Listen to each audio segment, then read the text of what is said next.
যখন এই পৃথিবীতে ফেসবুক ইউটিউব ছিল না, তখনই আমরা বিশ্ব শাসন করেছি। আর এখন হাজারটা প্রচার মাধ্যম আমাদের কাছে আছে, বিশ্বে এখন আমরা মাইর খাই। তো এই অবস্থা থেকে উম্মতকে বের করতে হবে কিনা? এই জন্যে যে কথাগুলো বলা হবে এটা উপলব্ধি করতে হবে, সে অনুযায়ী আমল করতে হবে। আল্লাহ পাক তৌফিক দান করেন। প্রথম কথা, আমি আজকে যুবকদেরকে কয়েকটা সাবজেক্টের কথা বলবো, ভালো করে মনোযোগ দিয়ে শোনেন। এই সাবজেক্টগুলোতে জ্ঞান অর্জন না করতে পারলে এইসব ফ্যান্টাসি দেখায় কোনো লাভ নাই, ঠিক আছে? কথাগুলো আমি প্রথমে বলেছি যে কোনো কথা নেগেটিভলি নেওয়া যাবে না, মনে করতে হবে বড় ভাই উপদেশ দিচ্ছে, ঠিক আছে? এক নাম্বার, যদি চাই আমরা যে আমরা নিজেরাও দুনিয়াতে সফল হই, পরকালে জান্নাতে যাই, আর আমরা এই উম্মতের ওমর আর হামজার মতো হতে পারি, এই ইচ্ছা যদি থাকে, তাহলে এই বিষয়গুলোতে ইলম অর্জন করার কোনো বিকল্প নাই। প্রথম কথা, কি অর্জন করতে হবে? ইলম অর্জন করতে হবে। ইলম অর্জন ছাড়া কোনো কিছু করতে পারবেন না আপনি। ইলম অর্জন ছাড়া আপনি কিছুই করতে পারবেন না। এখন একটা জাহেল মানুষকে, মনে করেন একজন জাহেল মানুষকে যদি মুসলিম উম্মার নেতৃত্ব দেওয়া হয়, সে কিছুই করতে পারবে না। একজন জাহেল মানুষকে শিক্ষামন্ত্রী বানালে ও শিক্ষাটাকে ধ্বংস করে রেখে দিবে। একজন অজ্ঞকে অর্থনীতিবিদ বানালে সে অর্থনীতির মধ্যে সুদ ঢুকাই দিবে। সর্বাগ্রে দরকার ইলম অর্জন।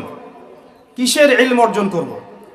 এই যে আমার হাতে একটা সিরাতের কিতাব আছে, আমাদের সবার পরিচিত একজন মুহাদ্দিক আলেম মুফতি মুহাম্মদ শফি রাহিমাহুল্লাহ, নাম তো শুনেছেন নিঃসন্দেহে, ওলামায়ে কেরাম অবশ্যই জানেন, আপনারা হয়তো অনেকে জানেন না। তার একটা অনবদ্য কিতাব আছে, সিরাতে খাতামুল আম্বিয়া। সিরাতে খাতামুল আম্বিয়া, বেশি না, এটা পৃষ্ঠা সংখ্যা মনে হয় 140টা। 100 কতক্ষণ লাগতে পারে 140টা পৃষ্ঠা পড়তে?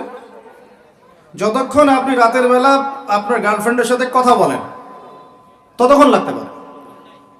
কতক্ষণ লাগতে পারে? যতক্ষণ আমরা রাতের বেলা জেগে জেগে গার্লফ্রেন্ডের সাথে কথা বলি ততক্ষণ লাগতে পারে। 1 রাত, 2 রাত, 3 রাত, একদিনে 10 পৃষ্ঠা পড়া সম্ভব? তাও এটা 2 সপ্তাহে শেষ করা যায়। এখন আপনি যদি জিজ্ঞাসা করেন এই বইটাই কতজন পড়েছে, দেখবেন বেশিরভাগই হাত উঠাবে না।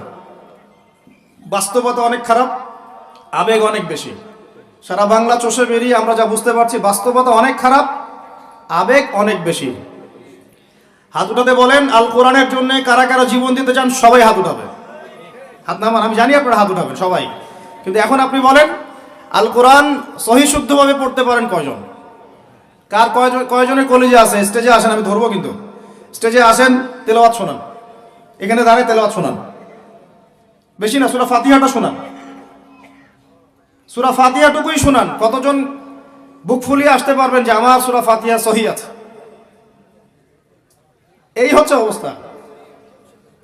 ওলামায়ে কেরামদেরকে আমরা এখন একটা কথা আমি নিজেও বলি, আমার বড় বড় ওলামায়ে কেরামদেরকে, আলেম, আমার ওস্তাদদেরকে, ওস্তাদ আলেম তৈরি হয়েছে, কিন্তু জেনারেল মানুষদের মধ্য থেকে আলেম বের হয় নাই।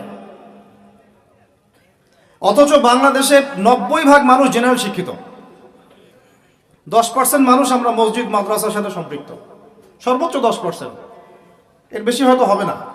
90% মানুষ জেনারেল শিক্ষার সাথে শিক্ষিত, তাদের মধ্যে আপনি 90% দেখবেন কোরআন তেলাওয়াতই সহি নাই। তাহলে আমরা দিন কায়েম কাদেরকে নিয়ে করতে যাচ্ছি? আমরা আসলে দিন কায়েমটা কাদেরকে নিয়ে করতে যাচ্ছি?